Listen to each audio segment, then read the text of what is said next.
Hair transplant की कोई fix as नहीं हो। 22-23 इयर्स की एज से हम स्टार्ट कर सकते हैं, या फिर गंजापन है जहां जड़ें खत्म हो चुकी हैं, तब हम हेयर ट्रांसप्लांट की तरफ जाते हैं। हाँ, अगर किसी को डायबिटीज़, हाइपरटेंशन या कोई और बीमारी है तो पहले हम उस बीमारी को ठीक करते हैं, फिर हेयर ट्रांसप्लांट करते हैं।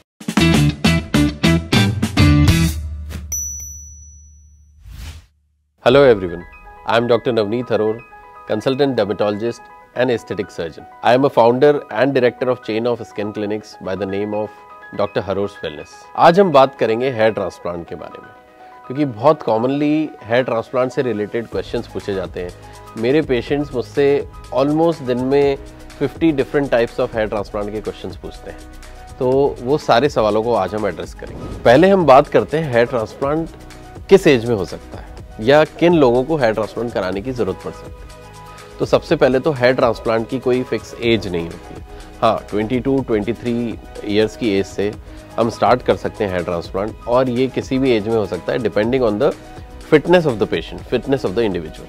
हाँ, अगर किसी को डायबिटीज़, हाइपरटेंशन या कोई और बीमारी है तो पहले हम उस बीमारी को ठीक करते हैं, फिर हेयर ट्रांसप्लांट करते हैं। ऐसा बिल्कुल नहीं है कि हेयर ट्रांसप्लांट किसी डायबिटिक में नहीं कर सकते हैं या किसी थायराइड के पेशेंट में हम हेयर ट्रांसप्लांट नहीं कर सकते। बिल्कुल किया जा सकता है, बट वो ट्रीटेड होना चाहिए, मतलब वो बीमारी कंट्रोल में होनी चाहिए।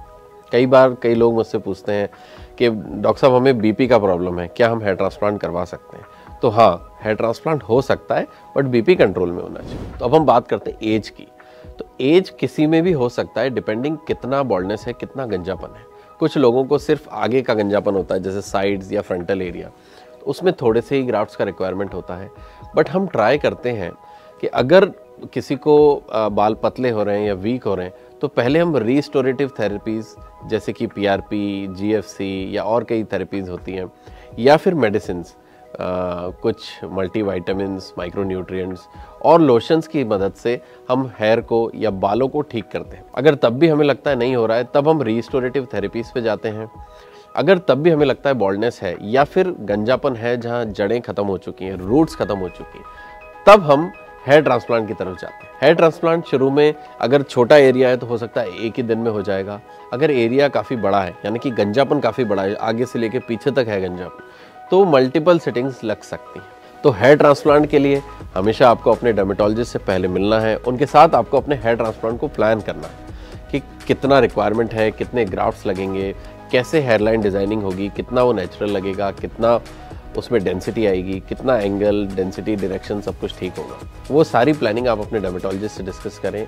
और हाँ, ये ज़रूर देखें कि आपके डर्मेटोलॉजिस्ट का एक्सपीरियंस क्या है। अगर उनका एक्सपीरियंस अच्छा है और उनने काफ़ी सारे केसेस किए हैं हेयर ट्रांसप्लांट के लिए, तभी आपको उनके पास जाके उनके रिव्यूज़ देख के, उनके पेशेंट्स देख के, उसके बाद उनसे कंसल्ट करके हेयर ट्रांसप्लांट के लिए जाना चाहिए।